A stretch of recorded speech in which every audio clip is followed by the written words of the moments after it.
Good morning, everybody. Welcome to Daily Crypto News for Monday, December 18th, 2023. My name is Matt. You can reach me at matt@dailycryptonews.net. Really quick, it looks like Christmas is on Monday, so we will not have an episode next Monday, but we will have episodes all week. Also, it seems like we had a very, very slow news weekend. Actually, I don't know if it was slow or not because no crypto news agency decided to write really substantial articles over the weekend. It seems like everybody just took Saturday and Sunday off. Maybe it's getting close to the holidays, so they're just cutting back. Staffing is a little bit low because everybody's trying to get either home somewhere or take some time off before the holidays, so that could be it. But the news that we did have was actually very interesting. FTX. They submitted a proposal to end their bankruptcy with Delaware court, and that was a filing from Saturday. In the proposal, creditor and customer claims are classed according to the priority that the estate plans to give them, and the value of the claims will be calculated based on the asset prices as of the date the company, FTX, filed for bankruptcy. The plan is facing opposition from various creditors, obviously, and because of that, there's a hearing date to be set in 2024. The question is that everybody's asking is that why don't you just give back people the tokens that they had in FTX if you have them, so they can decide what to do with them? A lot of people are saying, hey, when FTX declared bankruptcy, market was down. Market's up now. So why would you give me back the value of way back then when you've been hodling these cryptos all the way till now? Also, there seems to be a customer shortfall in funds, and we found the discrepancy. Mr. Jameson Lop at Lop tweeted, or X'd, whatever you guys call it anymore, I don't even know. He said that the latest numbers from the FTX bankruptcy are interesting. Customer shortfall of funds, $1.422 billion. Bankruptcy fees, $1.45 billion. Seems like we know where some of that money went, huh? Or all of it? Another interesting revelation over the weekend was from a tweet from at MartyParty Music. He said that FTX bankruptcy crypto asset liquidation data is in. Beyond comprehension of how this makes any sense, but here are the facts. They were selling Solana. They sold $325 million at $21. Then they sold $1 billion at $68 and $1.1 billion at $73, along with Bitcoin and Ethereum and a lot of others. This will go down, he says, as one of the most idiotic financial exercises in history. Now you know where all those sell walls came from. There were a lot of sell walls. Remember, just last week, everything was bulling. But there are certain coins that just couldn't get over this barrier. There was a lot of resistance.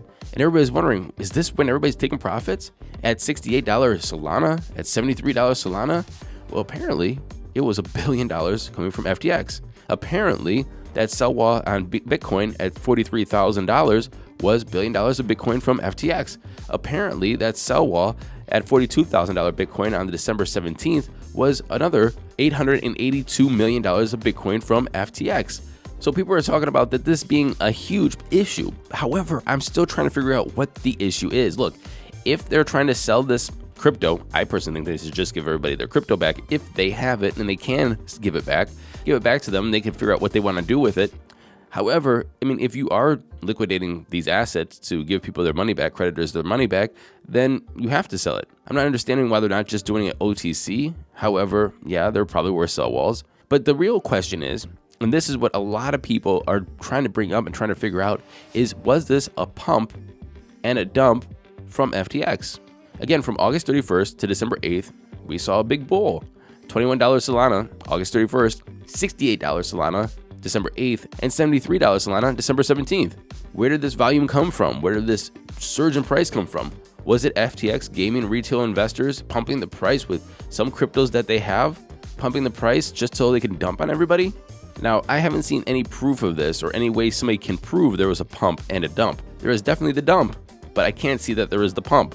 If you do have proof of this, let me know. Matt@dailycryptonews.net.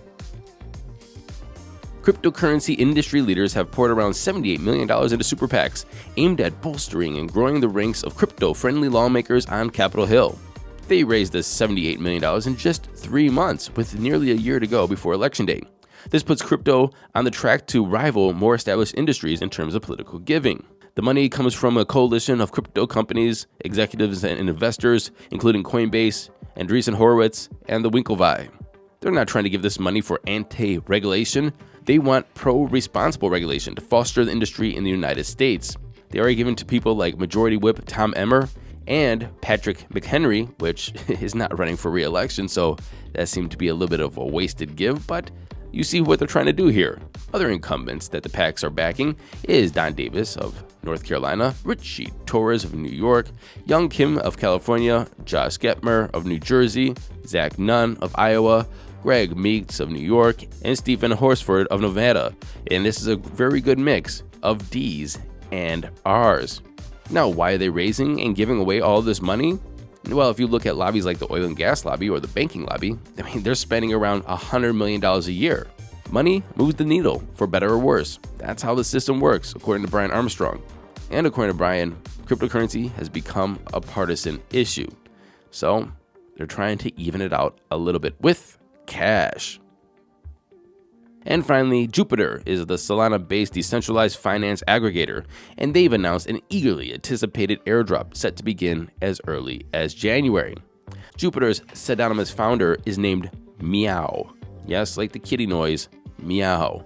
And I just can't stand, I think people should be anonymous or be able to be anonymous online, but if you're starting a company that is expected to have millions or billions of dollars of some kind of market cap and they're airdropping some sort of value to people, you can't be called meow. Just my opinion. Maybe that's why I'm not getting any PAC money when I run for Congress, because people don't like that, but you shouldn't be called meow if you're running a multi-million, multi-billion dollar company or blockchain. Anyway, 40% of the $10 billion Jupiter tokens have been minted into circulation and will be reserved for airdrops. Those funds will be rolled out in 4 airdrops, according to Meow. Now let's take a look at those crypto prices. Here comes the money. Here we go. Money talk. And the time is 9:17 a.m. Eastern Standard Time. We have Fear Greed at 70. We're greedy, but it's going down. And that's probably because Bitcoin is only sitting at $41,300, down 1.4% in 24.